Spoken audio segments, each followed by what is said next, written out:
हिमालय राज ने कहा कि बेटी एक काम करो, तुम्हारी जब शादी करी थी तो बहुत सारा जो हमको तुम्हें देना था, बहुत सारा सामान, वो हम आपको दे नहीं पाए।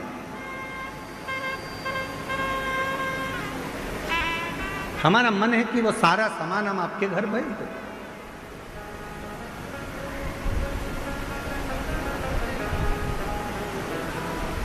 माँ पार्वती जी ने अपने पिता हिमालय राज जी से कहा, पिताजी मुझे कोई सामान की जरूरत नहीं, मेरे पति के घर में सब कुछ। एक निवेदन करूं मेरी जीजियों, और जितने मेरे जीजा बैठे हैं उनसे भी, जीजियों से, मेरी बेटियों से, बेटाओं से, मेरी माताओं से, मेरे बुजुर्ग माता पिता तुल्य जितने भी विराजमान हैं, सबसे निवेदन करूं, दूसरे के घर का वैभव देखकर अपने घर में वैभव की कामना मत करो। दूसरे के घर की प्रॉपर्टी देखकर अपने घर में प्रॉपर्टी की कामना मत करो। दूसरे का आभूषण देखकर अपने आभूषण की कामना मत करो। भगवान से प्रार्थना करो कि मेरे घर में ये सब देना ना देना ये तेरे ऊपर है, पर सबसे पहले मेरे घर में एक दूसरे के प्रेम को देना, शांति को देना और वात्सल्य को। धन ज्यादा हो जाए, ढेरों संपदा हो जाए, पैसा बढ़ जाए, मालूम पड़े कि पति पत्नी से चिढ़कर बोल रहा है, पत्नी पति से चिढ़कर बोल रही है, बहुत अपशब्द बोल रही है, बेटा बाप को चिल्लाकर बोल रहा है, बाप बेटे को चिल्लाकर बोल रहा है, बहू सास को चिल्लाकर बोल रही है, सास बहू को चिल्लाकर बोल रही है, तो फिर वो प्रैक्टी, वो धन, वो दौलत, वो संपदा, वो गाड़ी, वो बंगला, वो प्रॉपर्टी, वो किस काम का? अगर शांति ही नहीं है, प्रेम ही नहीं है, वात्सल्यता ही नहीं है, तो फिर वो संपदा किसका?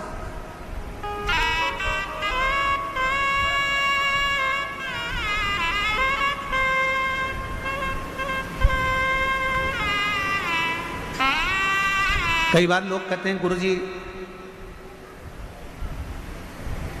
ये मेरा घर है, हम कहते हैं तुम्हारा नहीं है, तुम तो इसके चौकीदार हो। फिर कोई कहता है गुरुजी ये मेरी दुकान है, हम कहते हैं तुम्हारी दुकान नहीं, तुम इसके चौकीदार हो। फिर कोई कहता है गुरुजी ये मेरी जमीन है, हम कहते हैं जमीन तुम्हारी नहीं है, तुम इसके चौकीदार हो। तुम्हारे दादाजी ने संभाला, तुम्हारे पिताजी को दिया, पिताजी ने संभाला, अपने पिताजी को दिया, उन्हें संभाला, तुमको दिया, और तुम भी क्या कर रहे हो? संभाल रहे हो, चौकीदारी कर रहे हो। संभालोगे, अपनी औलाद को देखकर जाओगे, तुम्हारी औलाद क्या करेगी? संभालेगी, दूसरे को देखकर जाएगी। आपने और हमने जिंदगी में कोई काम नहीं करा, केवल चौकीदारी करी। इसलिए निवेदन है, चौकीदारी करते करते भी अपनी जिंदगी को खुश होकर जीने का प्रयास करो। ये तो सब यहीं छूटने वाला, जीवन का आनंद लेकर जाओ। 5 दिन की कथा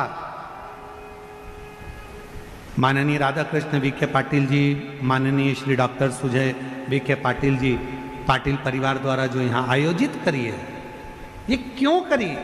केवल हृदय की प्रसन्नता, मन चित्त की प्रसन्नता से।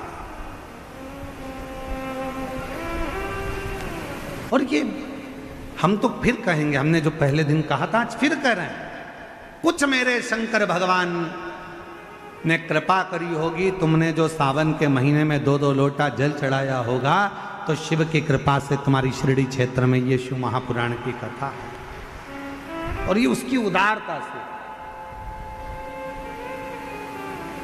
और तेरी भाव से हम भगवान को भज रहे हैं, जिस भाव से हम भगवान को, अब इतने पत्र, वो कल दीदी कर रही थी, गुरुजी हमारा पत्र नहीं पढ़ा। अब इसमें पहले छाटूं लीलाबाई का पत्र कौन सा, फिर पढ़ूं।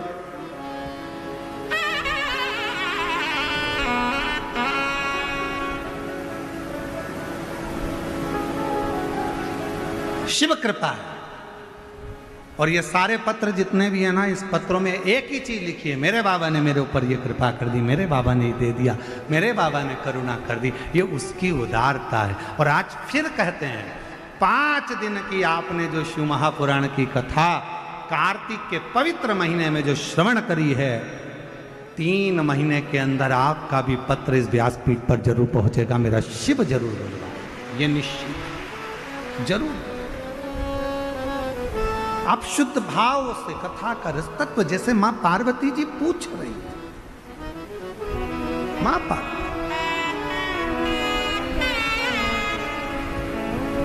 और खाली ना जाता वो शिव संग बाकी है। तुम कहो मैं उतने आपको दे देता हूं, ये सब आप लेकर चले जाओ। पार्वती जी बोले नहीं। पिताजी मेरे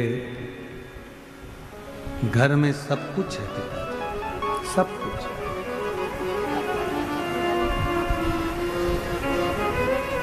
मेरे घर में कोई कमी नहीं है पिताजी, सारा सुख मेरे पति के घर में, सब सुख।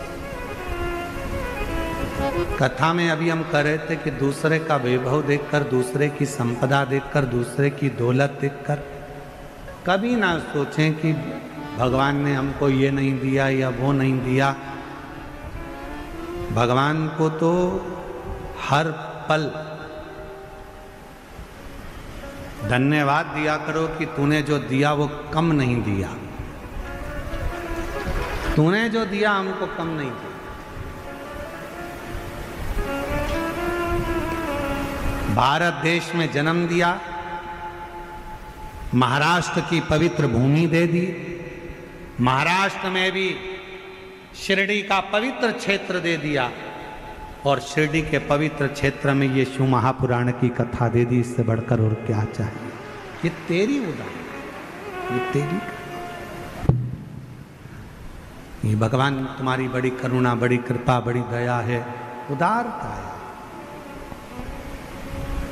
तो पार्वती जी से कहा कि पार्वती जी से कहा क्या तुमको ये कोई सामान नहीं चाहिए? नहीं, मेरे पति के घर में सब कुछ है, सब कुछ है। हाँ।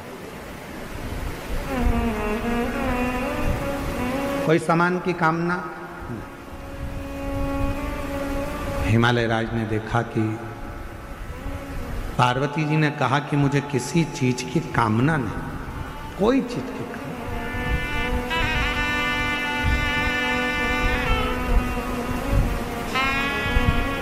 मुझे किसी चीज की कामना नहीं। बाबा ने जो मुझे दिया है बहुत अच्छा। हमने पहले भी कथा में कहा, जो जीवन परमात्मा ने दिया है और अच्छे से जिंदगी जी रहे हो, 2 रोटी प्रेम की खा रहे हो और अलमस्त अपनी जिंदगी जी रहे हो। तुम्हारे सोने दुनिया का सबसे ज्यादा किस्मत वाला व्यक्ति कौन है? शिव महापुराण की कथा कहती है दुनिया का सबसे ज्यादा किस्मत वाला व्यक्ति वो है जिसके सोने वाले कमरे में, विश्राम के कमरे में, जिस कक्ष में तुम सोते हो, दुनिया का सबसे किस्मत वाला व्यक्ति वो है जिसके सोने वाले कमरे में एक भी खाने की गोली नहीं हो, दवाई नहीं हो। तो समझ लेना कि दुनिया के सबसे किस्मत वाले व्यक्ति तुम हो। तुम्हारे सोने वाले कमरे में ये कपाट खोलो, उसमें दवाई, ये कपाट खोलो, उसमें दवाई, नीचे का ड्राज खोलो, उसमें दवाई, इधर का ड्राज खोलो, उसमें दवाई, सिर के पास बाम रखा, इधर रखा विक्स, इधर रखा सिरप, इधर रखा ये, पूरा घर अगर दवाइयों से, तुम्हारा कमरा अगर दवाइयों से भरकर रखा है, भले तुम्हारे यहाँ धन दौलत ढेर सारी हो, संपदा ढेर सारी हो, नौकर चाकर ढेर सारे हो, गाड़ी बंगला ढेर सारा हो, पर तुम्हारे सोने वाले कमरे में अगर ढेर सारी दवाई रखी है, रोज बिना दवाई के नहीं सो सकते, तो समझ लेना कि तुम किस्मत वाले नहीं हो। तुमसे ज्यादा किस्मत वाला तो एक नौकर है, चटाई बिछाता है, कंबल ओढ़ता है, चैन की नींद सोता है, सुबह उठता है, अपने काम में लग जाता है, नो टेंशन। वो दुनिया का सबसे किस्मत वाला है। एसी के कमरे में सोते, डनलप के गद्दे में सोते, उसके बाद भी सुबह उठते से आज कमर बहुत दुख रही, भगवान जाने आज कमर में क्या हो गया। अच्छा पेट भर के खाना खा लिया, थोड़ी देर बाद आज एसिडिटी बहुत हो रही, भगवान जाने एसिडिटी। सवेरे मॉर्निंग वॉक करके आए, फिर चालू, आज घुटने में ना जाने क्या हो गया, दर्द हो रहा है, समझ में नहीं आ रहा, पट्टा हो गया। रात को सो रही, फिर सवेरे उठते से बोली नींद नहीं आई, 2 बजे के बाद नींद नहीं आ रही, जग रही, पता नहीं क्या हो गया। हुआ हुआ कुछ नहीं है, तुमने अपनी टेंडेंसी ये बना ली, अपनी सोच ये बना ली, अपनी विचार ये बना ली है, अपनी सोच ऐसी बना ली है कि मैं बीमार हूं, बीमार हूं, बीमार हूं, बीमार हूं। बड़े से बड़ा रोग भी हो जाए, बड़ी से बड़ी तकलीफ भी आ जाए, अगर तुम्हारे मुख से ये निकलना चाहिए बिल्कुल खुश हूं, मेरा भोले बाबा एक करने के लिए। एक शिव की भक्ति किसको कहते हैं, शिव का विश्वास किसको कहते हैं, शिव पर भरोसा किसको कहते हैं? जब हम पूर्ण भरोसे के साथ शंकर का भजन करते हैं, पूर्ण भरोसे के साथ शिव का स्मरण करते हैं, तो उसका फल खाली नहीं जाता, उसका फल खाली।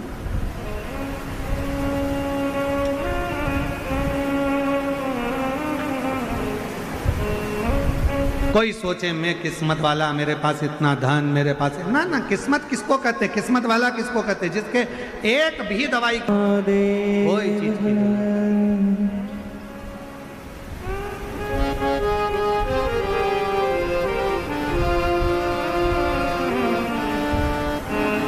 जब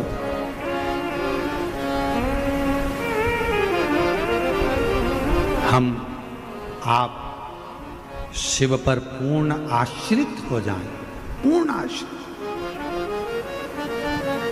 पार्वती जी ने जैसे कहा कि देवाधिदेव महादेव से कि प्रभु पिताजी कोई चीज की जरूरत नहीं, पिताजी मेरे पति के पास में सब कुछ है, चाहे फिर वो कैसा भी जीवन हो, यदि आप संतुष्ट हैं,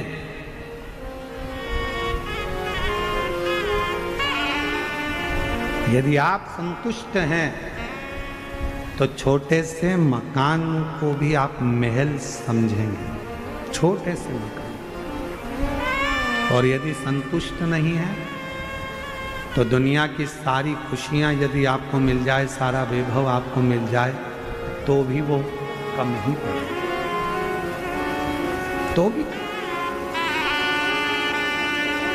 मेरे देवाधिदेव महादेव को देखिए, और सतशीर्षा नाम यहां भी काम आता है जब कोई नारी के, स्त्री के रजस्वला धर्म की कोई तकलीफ हो, नारी को रजो धर्म से जुड़ी हुई कोई प्रॉब्लम हो, रजो धर्म से जुड़ी हुई, रजस्वला धर्म से जुड़ी हुई, 15 दिन 20 दिन तक रजो धर्म ही जा रहा हो, या रजो धर्म से जुड़ी हुई कोई प्रॉब्लम हो, या रजस्वला धर्म से जुड़ा हुआ कोई भी कारण हो, या पेट में दर्द हो, या तकलीफ हो, या कष्ट हो, तो केवल सतशीर्षा का नाम लेकर यदि शिवजी के शिवलिंग पर, जरा समझिएगा, जैसे ये शिवलिंग है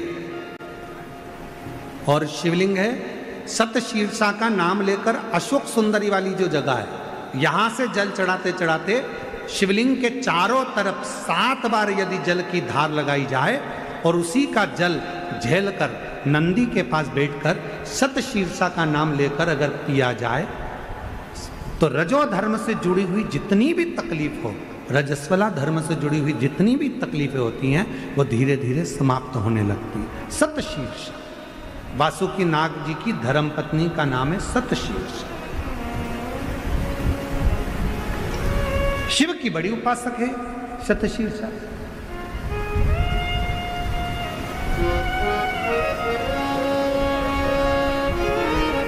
कहते हैं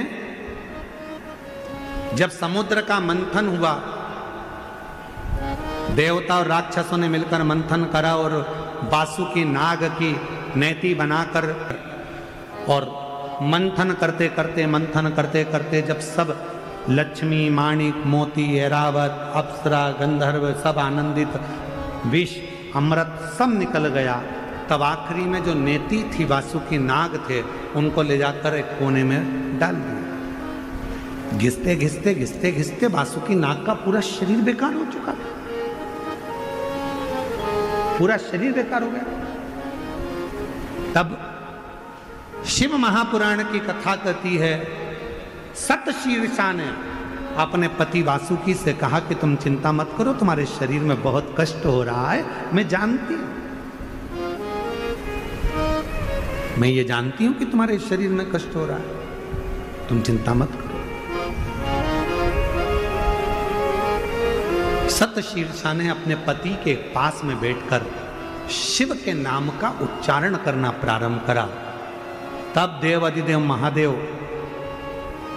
जिस जगह पर वासुकी नाग पड़े हुए थे, गिरे हुए थे, रखे हुए थे, क्योंकि शरीर की हड्डियां टूट चुकी थी, पूरा शरीर कंकाल हो चुका, मंथन कर, सतशीर्षा ने उनके पास में बैठकर शिव जी के नाम का उच्चारण करा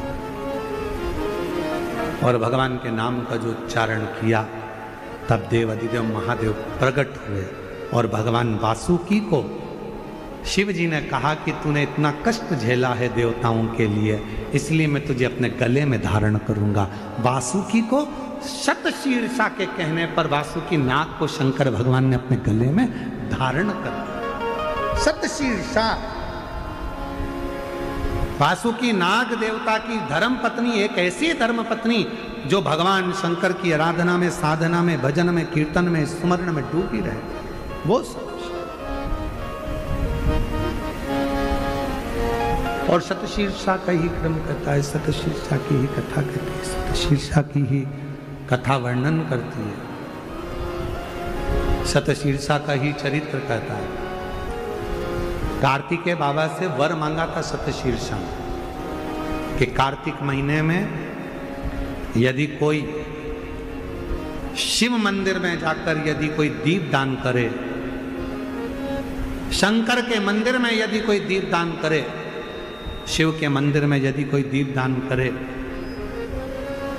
तो हे प्रभु कार्तिकेय जी, कार्तिक महीने में यदि कोई शंकर के मंदिर में दीप दान करे तो ऐसी कृपा करना कि संसार सागर में वो बार बार जन्म ना लेकर शिव के धाम में ही स्थान ग्रहण करे, ऐसी कृपा कर। ये सतशीर्षा है।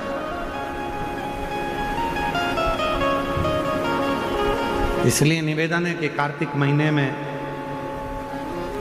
भगवान विष्णु और लक्ष्मी जी का जो भाव है, जो दीप दान करता है, जो दीपक दान करता है, शिव मंदिर में जो दीप लगाता है, इसलिए हमारे यहाँ कुबेरेश्वर धाम पर 20 अक्टूबर की दिवाली है, लोग वहाँ दीप दान करने के लिए आते हैं। 21 का खजाना रहेगा, उसके बाद में फिर 25 से 29 तारीख तक 5 दिवसीय ऑनलाइन शिव महापुराण की कथा चलेगी 1 बजे से 4 बजे तक। दीपदान करने वाले पर